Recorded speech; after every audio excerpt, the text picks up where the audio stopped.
So when you think about a song, you probably think about, background music for your commute or maybe the soundtrack for a party. Yeah, that's what most people think. But if you look closely at history, people have used music as one of the most powerful and lasting tools to demand fairness and really to change the world. It's so true. And today, we're going to dive into that spanning centuries to see exactly how different musical styles, from like ancient folk songs to global genres like reggae and hip hop, have helped people push for justice. Okay, so the mission is to understand how protest music actually works. Exactly. How it works, why it spreads, and what makes it so dangerous to people in power. Let's unpack this then. We have to start the beginning. Where does this tradition of singing for change even come from? Well, it's definitely not a modern invention. Yeah. It has really ancient roots tied directly to traditional folk songs. Okay. That's the key context. In the earliest days, these songs were usually passed down orally. Meaning not written down. Not written down at all, no sheet music, no books. They were memorized and sung in groups, which is fascinating because it made them almost impossible to completely censor or, Mm. destroy. Ah, okay. So their main purpose was what? A kind of social glue? Totally. It helped communities stay strong during really difficult times or when they were facing unfair rulers. So music was a survival mechanism. It was a way to keep everyone unified when things felt unstable. What were these first songs actually about? It was about basic survival and class struggle. Many of the oldest songs we know of are about the struggles of the poor farmers, laborers. Right. They sang about backbreaking work, low wages. Music gave a voice to people who had, well, pretty much no power in government or business. It established that core tradition of challenging authority. And the message was often put into melodies everyone already knew, right? That made them super accessible. Precisely. If you wanted a complaint to travel fast, you just put new political lyrics to a familiar tune, maybe a church hymn or a popular dance song. So everyone could sing along immediately. Exactly. That immediate familiarity meant the message about, say, unfair taxes or land being seized could spread without any formal distribution. That need for a rapid, unifying message must have become absolutely critical during the Industrial Revolution. Oh, yeah. Because suddenly you have huge groups of workers in cities dealing with really dangerous factory conditions. This is where the labor movement gets organized. It does. And the workers forming these groups called unions, they quickly figured out the power of a song. Music wasn't just for morale, it was a practical tool. Songs for the strike. Yeah. They didn't just sing about suffering. They wrote music to clearly explain their goals, like demanding an 8-hour workday, better pay, and, fundamentally safer workplaces. And they would sing them where? Everywhere. At meetings, during marches, on the picket lines, it was all about staying united against these incredibly powerful factory owners. And this is where the efficiency of music really comes in. It really does. Think Yeah. about it. A strike leader gives a 1-hour speech. Only the people right up front can hear him. But if they sing a catchy 3-minute tune, that message could be taught to thousands of workers across different shifts, even different cities, in just one day. The music itself was like a manifesto. That simplicity, that efficiency that carries us right into the middle of the 20th century. And the message shifts from labor rights to, well, broader social problems, and folk music becomes the main vehicle for that. For sure. In the mid-century, folk music became the dominant sound for talking about social issues. And think about the instruments. Just an acoustic guitar, usually. Right, simple acoustic guitars, minimal backing. And that was a political choice. They wanted the lyrics, the message to be absolutely clear, not drowned out by some expensive, complicated pop production. So the instrument itself was a symbol. An acoustic guitar was cheap, it was portable, you didn't need a huge budget or a fancy studio. It sort of decentralized the power of making music. Exactly. And they wrote about things that were impossible to ignore. Deep poverty, racial inequality, the threat of nuclear war.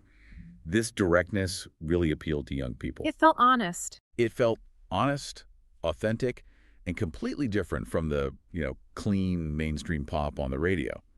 This is what brought protest music from the union halls into the mainstream entertainment industry. And that mainstream exposure, that's what paved the way for music to become a core part of the biggest social campaigns of that era. And this is where it gets really interesting. The civil rights movement. Oh, absolutely. They used music more effectively than maybe any other campaign in history. Activists used singing as a tool for nonviolent resistance, So they'd sing during marches, sit-ins. and even while they were in jail cells. That act of singing, loudly and proudly, showed the authorities this incredible perseverance and bravery. It was a sign that their spirit was not broken. And the power source for a lot of those songs came from the past. Many were updated versions of old spirituals, but we should be clear, these weren't just religious songs. That history is so critical. Spirituals were first created and sung by enslaved people. Because they couldn't speak freely, these songs often had hidden messages. Coded directions. Coded directions, metaphors for strength, messages about escaping to the north. So when civil rights activists sang them a century later, the music carried this immense emotional weight. It connected their struggle directly to the historic fight for freedom. It sounds like the music helped people manage just extreme fear and danger. It did. The singing helped people find the collective courage they needed to face, brutal police forces without fighting back physically.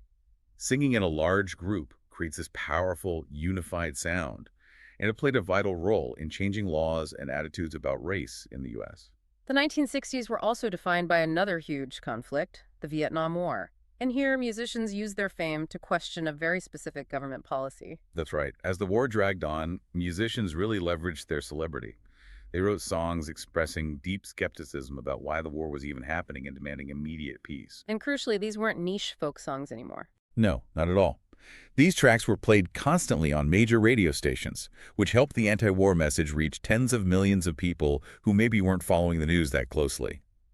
The music became the official soundtrack for massive protests. All over the world. Yeah, across the U.S. and Europe. It showed that music could get right to the center of mass culture and become the way a whole generation voiced their dissent. And that need for a revolutionary sound spread way beyond America's borders. Let's talk about reggae from Jamaica. Reggae became a global language for fighting oppression so quickly. What's distinct is its philosophy. The slow, steady beat carried lyrics about spiritual freedom, identity, social justice, African unity. And it often spoke directly about political structures, right? Calling oppressive systems Babylon. Exactly, and framing their fight as the search for Zion, a homeland of peace. It showed that resistance didn't have to sound like a folk singer or a loud rock band. That steady rhythm was a global broadcast against poverty and colonialism. And then, in sharp contrast to that steady beat, you get the explosion of punk rock in the late 1970s. This was just loud, fast, and angry. So angry. And it was all against the status quo. Which is just a fancy way of saying the way things are. Right, the way society is organized. And punk musicians hated that structure, especially the commercial side of the music business.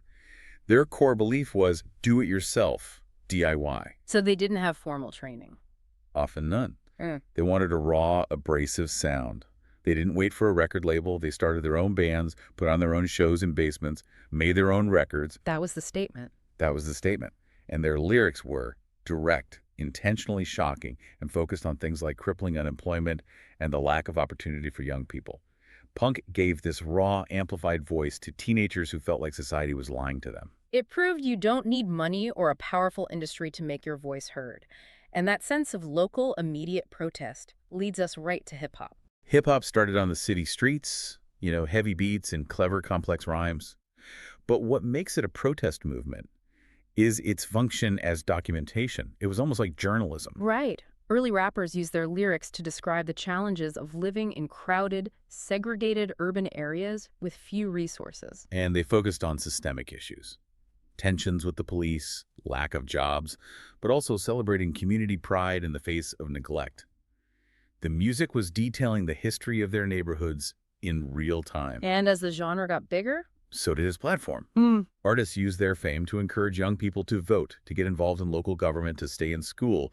The global popularity of hip-hop just spread those messages across continents. We see that adaptation continue as global concerns shift. As issues like climate change become massive challenges, music turns to environmental protests. And music plays a really unique role here. These songs highlight the beauty of nature while also pointing out the human-caused danger of pollution and climate change. So why is a song better at this than, say, a science report? Because music makes it emotional. It makes it personal. Facts and data can be overwhelming, but a powerful melody about a dying ocean or a destroyed forest that turns the problem into something you feel. It encourages you to protect what you feel connected to. Exactly. And we have to acknowledge the critical role music played in women's rights movements. For centuries, women used music to demand equal treatment, addressing the right to vote, equal pay, personal freedom. If you look at movements in the 70s and 90s like the riot girl punk scene, you see female artists intentionally challenging old ideas about what women were allowed to say or do. Creating their own scenes, talking about issues that were considered taboo. Totally. And that inspired confidence in future generations. Today, artists continue that, highlighting issues like education for girls and fighting for equal representation. And this powerful, ancient tradition has now crashed right into technology. The internet has fundamentally changed everything. It really has. That's the digital shift. In the past, you absolutely needed a record deal to reach a big audience. Now, anyone with a phone can record and upload a song for free. The gatekeepers have lost their power. A lot of it, yeah. This allows protest songs to go viral, reaching millions in hours and bypassing traditional media. It also lets people in countries with strict censorship share their messages, often anonymously, with the whole world. It's made protest music so much more diverse. So many more voices can be heard now, and it confirms this enduring role of music. Protest music will always exist because people will always seek change. The goal is the same: speak truth to power. So when you look at this whole timeline, what does it tell you? It tells you that music touches people's hearts and minds in a way that, dry facts and data just can't. Right. These songs are not just entertainment, they're a permanent record. We can use them to understand what people cared about, what they were fighting for during every major period of history. It's one of the most effective and universal forms of art ever created for demanding a better, more peaceful life. So keep listening, keep thinking about what you hear, and hey, maybe write a song or two yourself. Good luck with your studies.